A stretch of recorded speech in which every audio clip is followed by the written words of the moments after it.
Welcome to Photoactive, a podcast about photography in the Apple ecosystem. I'm Kirk McElhearn. And I'm Jeff Carlson.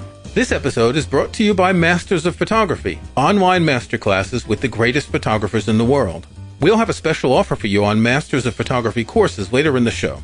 Good morning, good afternoon, good evening. Thanks for joining us again. We're going to talk about cameras and photography, but first, I want to congratulate Russ G., who was the winner of our first giveaway. He wins a copy of Chris Marquardt's book about wide-angle photography. Chris was on the show a few weeks ago, and congratulations, Russ.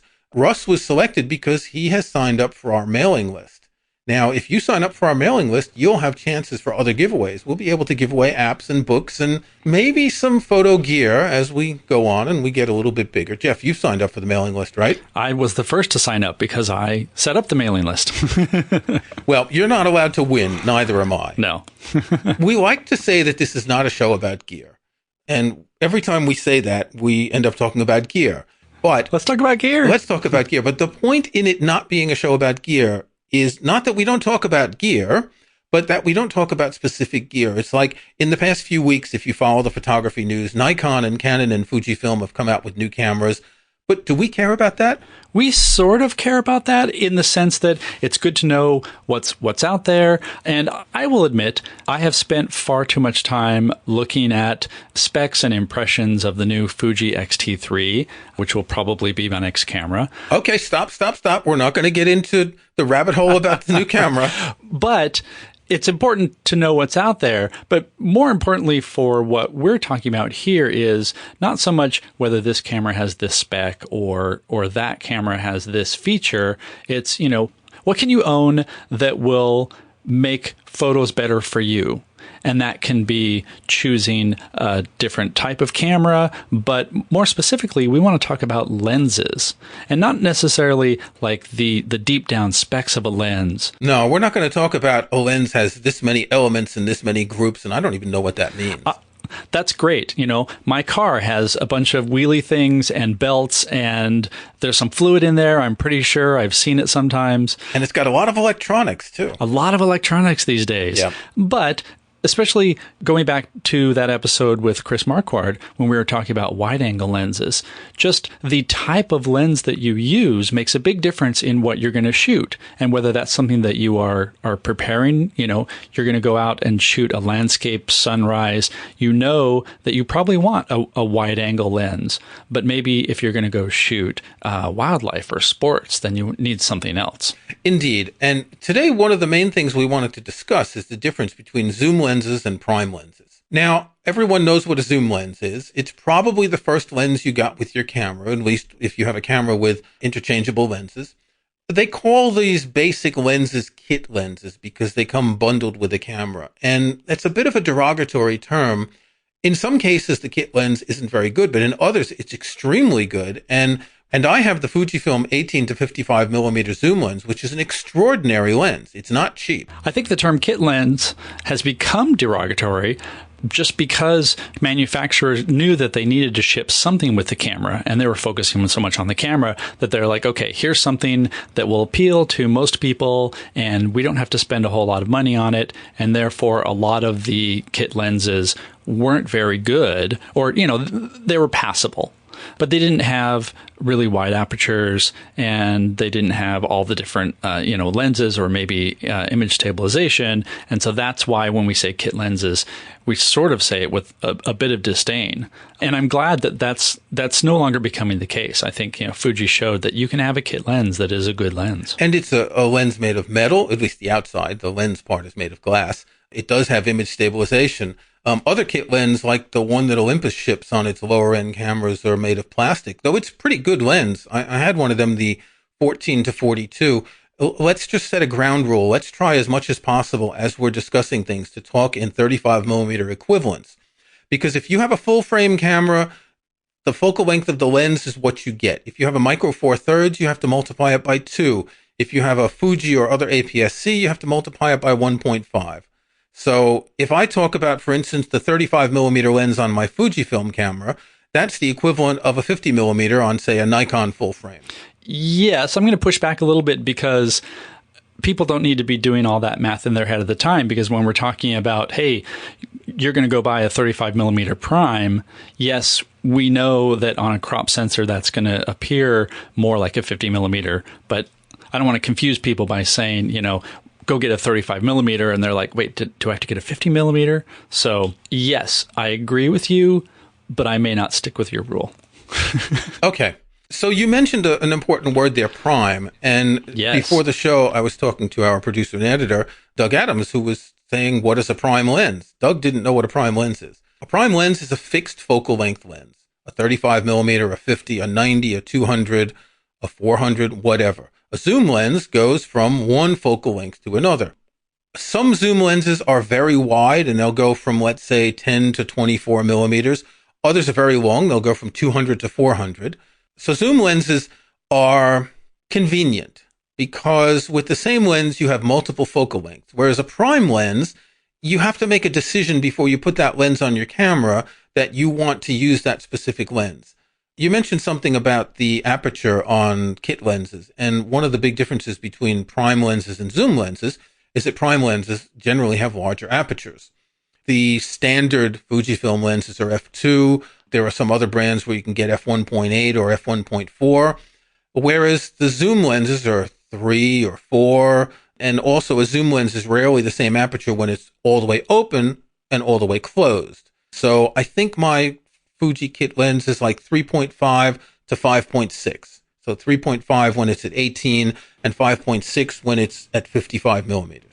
And when you start looking at those, you'll also notice that the prices go up, up, up as the numbers go down, down, down.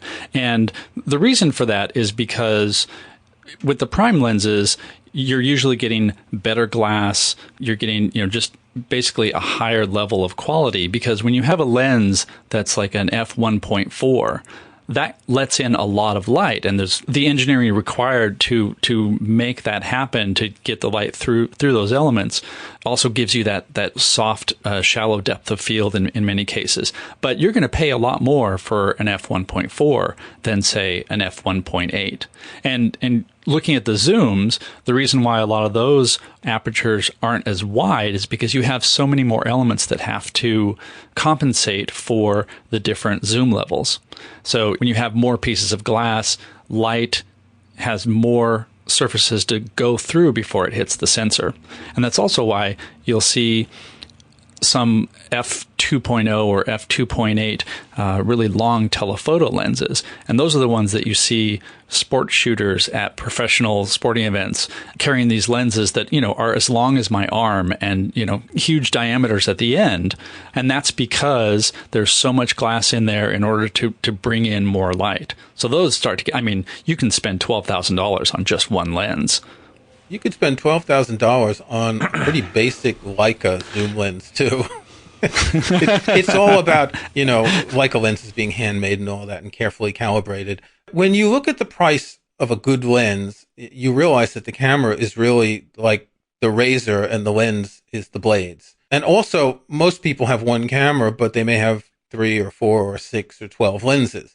So in a way, they should just give the cameras away and get people to buy more lenses. I think they've hit upon the other thing, which is they will charge you for the camera and then charge you for the lenses, and that's how they stay in business. Pretty clever, isn't it? It's very clever. It's also the type of thing where people will buy lenses, but keep the lenses and use them for many generations of different camera bodies. That's why you'll find a lot of photographers who are heavily invested in, let's say, Canon, because not so much because they think the Canon bodies are the best, but because they've spent thousands of dollars on Canon gear, which tends to be really, really good gear, good lenses, and they don't want to just give all that up.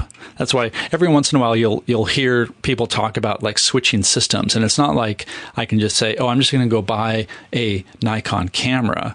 Especially if you're using a lot of different lenses, it's a big deal to switch everything out. Well, this is the ecosystem lock-in that they've developed, that they tempt you by putting the lenses on sale and you think, oh, that lens would be good to have. And then you buy it and you really don't use it that much. And then you get another one. And then you end up, like you say, with thousands of dollars worth of lenses and a camera body that can't be changed. A friend of mine just switched from Nikon to Fujifilm couple weeks ago.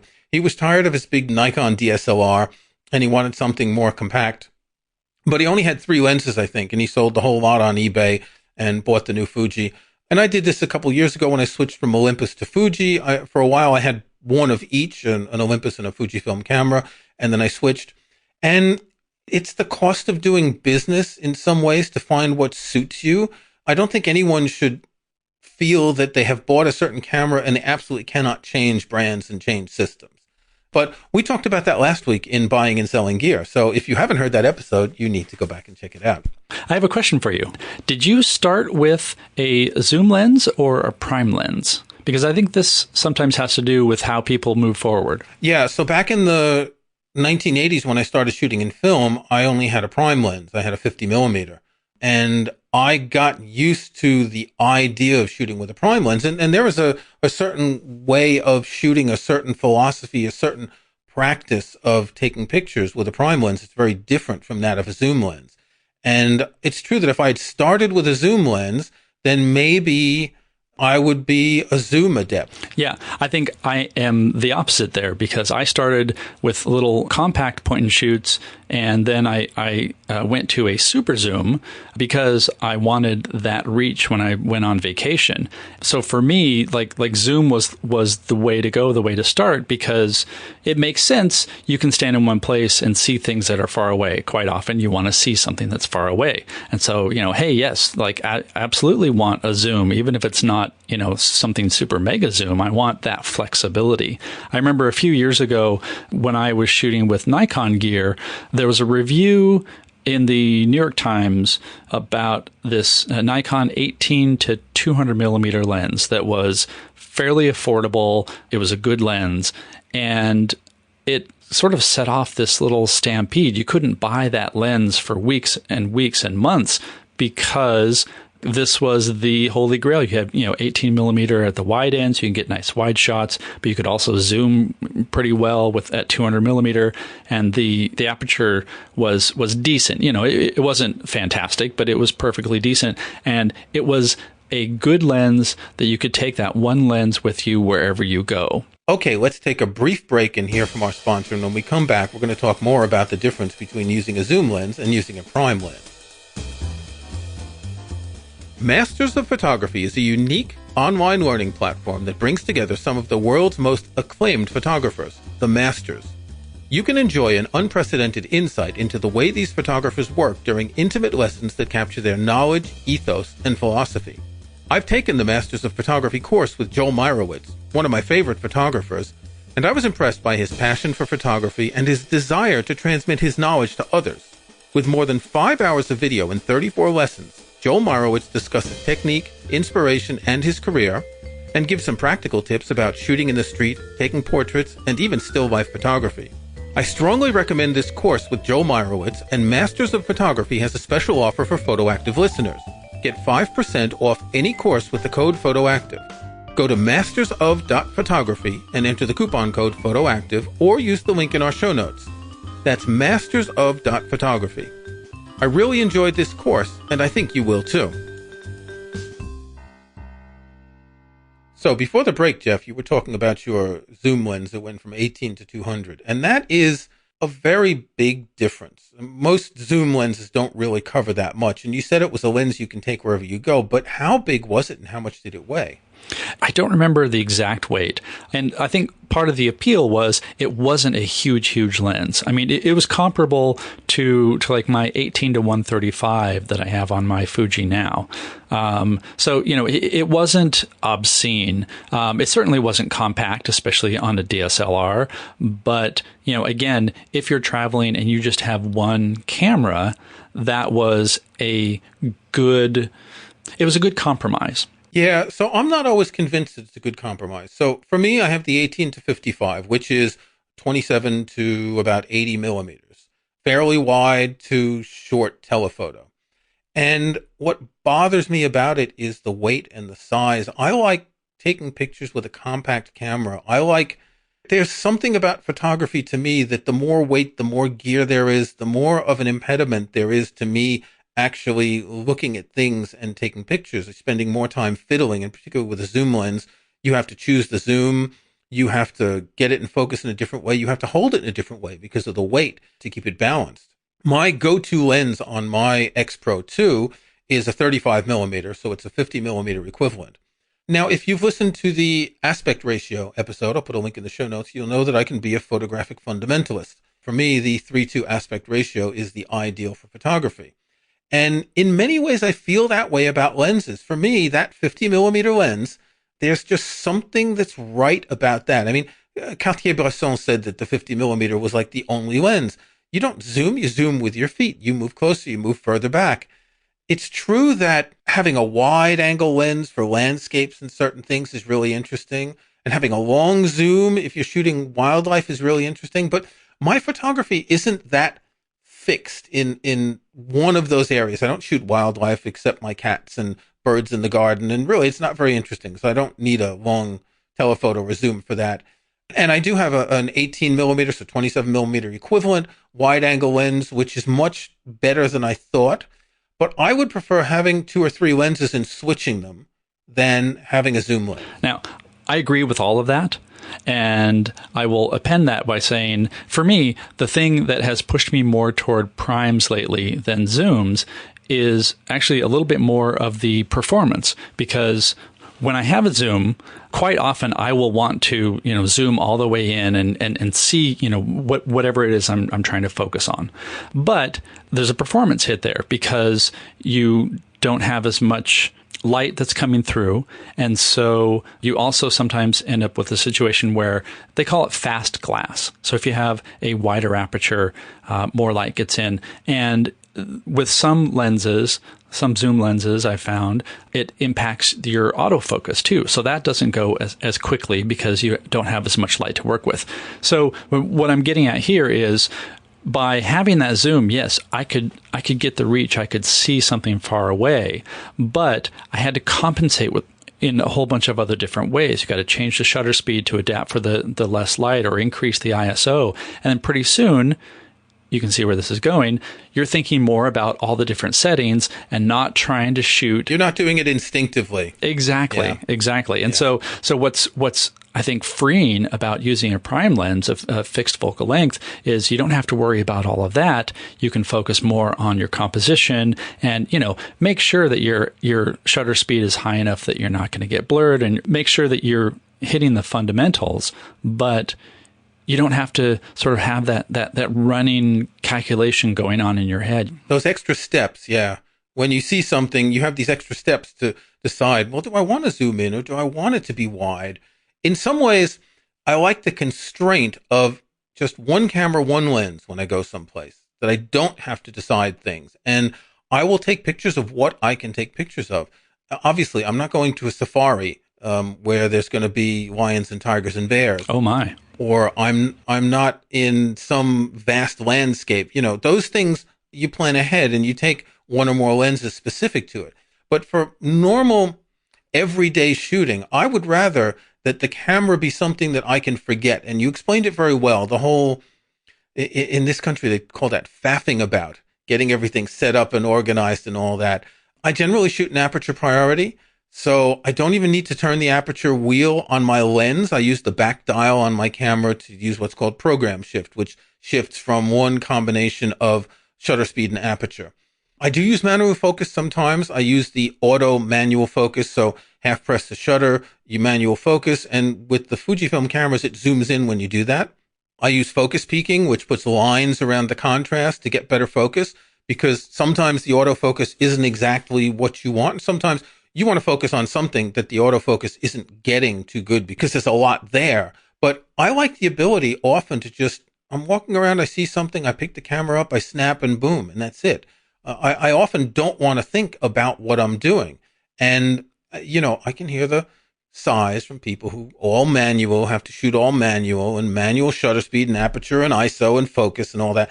No, this is a very advanced computer with a lens, and I trust it to do a lot of things. Well, and also, if you are wedded to the idea of zooming, one of the things that kept me from jumping into primes was, well, what if there is something over there that I want to get a shot of and I can't sprint to close the distance or, what have you?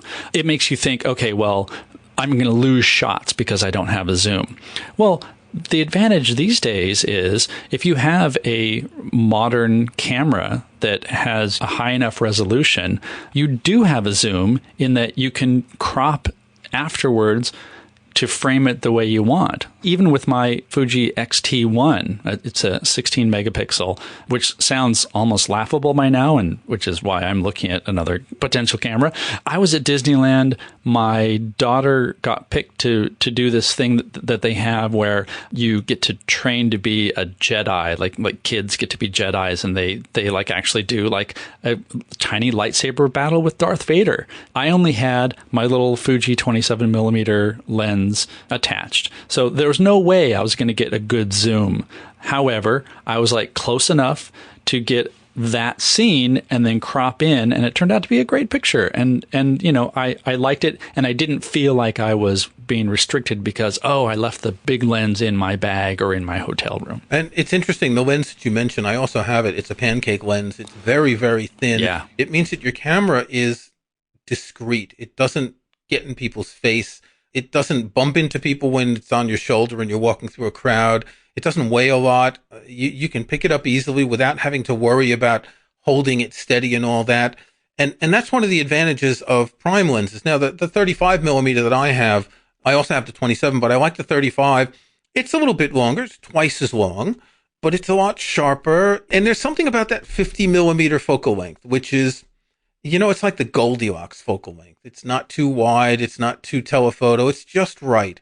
50 millimeter is close to what we see from our eyes. For some people, not everyone sees the same. And I've seen some interesting things, people talking about 35 being closer or 40-ish, etc. But it's a slight telephoto. It's not very wide. It's a sort of everyday lens. And if, let's say you're on vacation someplace and you're in a city, you might want something wider if you're taking pictures of buildings, but with the 50 millimeter, you're not going to have too much distortion when you're shooting things. Wide angle distorts things a little bit.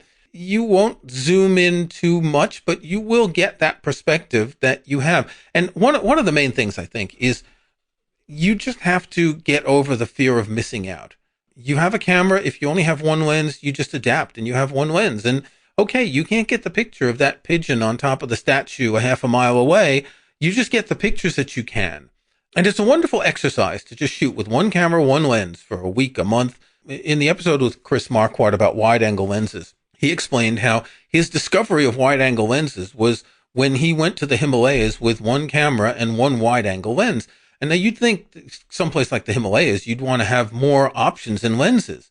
It's not that much of a problem if you just accept that instead of calculating, trying to figure out exactly which of your 17 lenses will be the right one, you've just got a lens and you just have to adapt. And I think that makes one more creative in trying to get photos from what you see instead of trying to take what you see and adapt it to the different lenses. And also, if you do have several lenses on location somewhere, it also means you're changing lenses. And, sometimes that's not a big deal. Other times you might be exposing the camera to dust. You might, it might be rainy. But I think more pertinent is you are stopping what you're doing, changing the lens, reframing. You're faffing. And we've done this. I've totally done this. I did this just a few weeks ago because I was shooting a sunset and there was this great opportunity to zoom in. So I zoomed in and then I was changing the lens again, and I almost missed like the best light of the evening because I was changing lenses. So, it's that distraction, and it pops you out of the moment when, you're there to experience the moment and capture the best light you can, not just look at your lenses.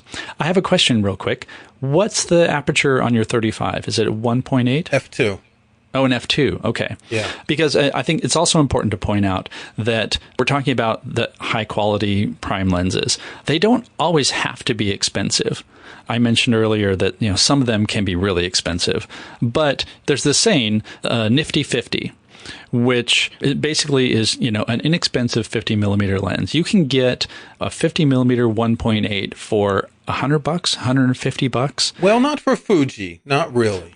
Not for a Fuji, but we do acknowledge that there are other camera makers. Yes, for certain brands, or you can get manual lenses made by Chinese companies that aren't really the same quality. Yeah. But you can get a 50 millimeter relatively cheaply. On the Fuji, this is a few $100s. It's not a cheap lens. But there is also a 35 millimeter f1.4, which is about twice the size, twice the weight, and twice the price. And to get one extra stop of light, most people buy it because they like the background blur. I won't say that word. But I don't see the point, unless you've got tons of money, I don't see the point in spending more for a lens that doesn't give you that much more. If you're a pro, obviously, it's different. You're probably not listening to this podcast anyway. But if you're just an amateur enthusiast like us, price, carryability, the compactness, the weight, these are important factors. And part of the point I wanted to make is if you are listening to this and you have a kit lens or you have, a sort of general zoom and you're thinking, oh, a prime would be great. And then you go to Amazon and you're like, whoa, $700 prime. That's not for me. There are inexpensive options so you can get something and play with it. Start getting a feel for shooting with primes, even, in like lower light situations, like that alone might be worth the cost. So you don't have to deplete your savings account just to get a prime lens. That might come later. And you can buy used. Oh, absolutely. Which we talked about in our episode about buying and selling gear. I've bought a couple of lenses used. I've also bought 2 lenses from Fuji that are refurbished. I didn't get the kit lens with my X Pro 2. But I actually bought the body on its own with a promotion which included the 18 millimeter f2 lens for free. That's a lens that's about 400 pounds. That's great. But I bought the kit lens later from Fuji. It was about half price because it was already cheaper because it was refurbished and then they had it on sale. So take advantage of these things. Every camera manufacturer has sales at least twice a year. They'll give you a rebate. They'll give you a discount. It's usually April or May to get people ready for summer, and then around now, say September to October for Christmas. So if you're looking for lenses and you're not in a hurry, wait until those periods and you'll save a lot of money. And, going back to our central tenet, which is, we want you to explore and learn. You don't have to be intimidated by that term prime lens. And, online, you'll probably also run into people who are like, well, I only shoot primes, that sort of superior tone. Good for you, buddy. Glad that you're really willing to talk about that to anybody who will listen. But having a prime, even if it's an inexpensive, even if it's a manual focus, I highly recommend you get something so that you have that experience, because it turns out, you might enjoy it and then you'll buy other lenses and then deplete your bank account. But having that experience will make you a better photographer because you're not always relying on the crutch of a zoom. Exactly. So it's time for our snapshots. Jeff, what's on your radar today? So we're recording this in September, and we're coming up on my favorite season, autumn. And of course, that means the leaves are changing, and it's just a great time to be outside.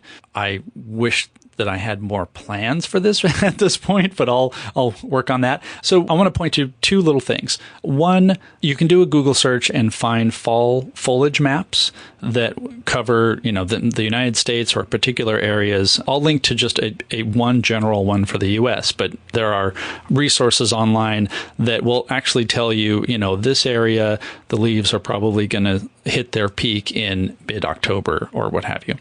Related to that, I want to bring some attention to an app, and it's called Clear Outside. It's a weather app. It will tell you the probability by the hour of different types of clouds in the sky. So low, medium, and high clouds.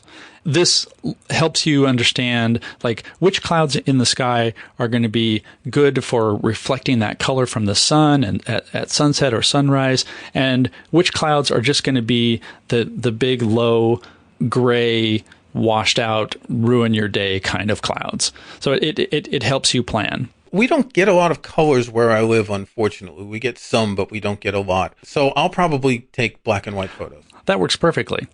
How about you, Kirk? What's your snapshot this week? I got a new lens this week. It is a prime lens, but it's a special lens. It is a Lens Baby Velvet 56. Now, we talked about these lenses a few weeks ago, and I asked if you had one, and you did, but you didn't have this kind. You had the kind that moves and things like that. And I thought they were a bit gimmicky, but I saw someone on the internet who had done some flower photos, and I chatted with her a bit, and I said, this is really nice, because I do like shooting flowers. I like shooting macro. I'll put a couple of photos in the show notes, one of a rose and one of a cat, of course. How could we not take a photo of a cat? So this is a 56 millimeter lens, which on the Fujifilm camera makes it 84 millimeters. So it's a short telephoto. It's an f1.6, so it's relatively fast. And it's a macro lens, so you can shoot relatively close up. I like shooting macro. I've mentioned it in the past. And I do have a Fuji 60 millimeter macro. But what's interesting about this is these Lens Baby lenses, the velvet lenses, there's a 56 and an 80.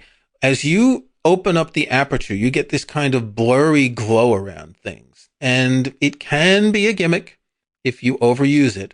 But if used subtly, if used in moderation, I think it can actually look quite nice. Now, why did I wait till the end of summer when there aren't many flowers to buy this lens, right? So I've only shot a little bit and it's pretty cloudy and gray now, but I really enjoy this. If I stop down to like f5.6 or more, it's just a macro lens, and the glow and the fuzziness is almost not visible. It's only when you get below like f4 that it really stands out. And you'll see this particularly on the cat photo. I don't know what f-stop it was shot at.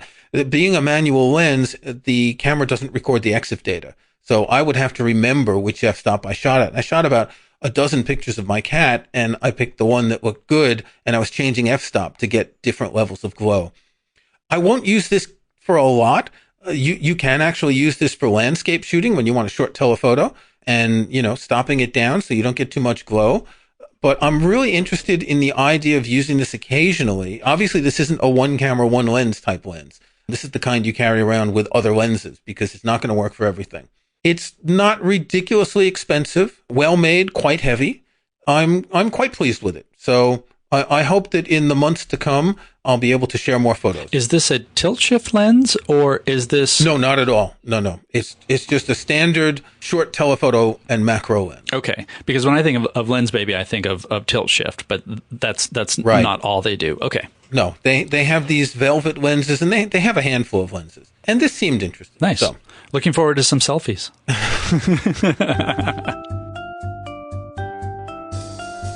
Thanks for listening to Photoactive. You can find show notes, including any photos we discuss in the show, at photoactive.co.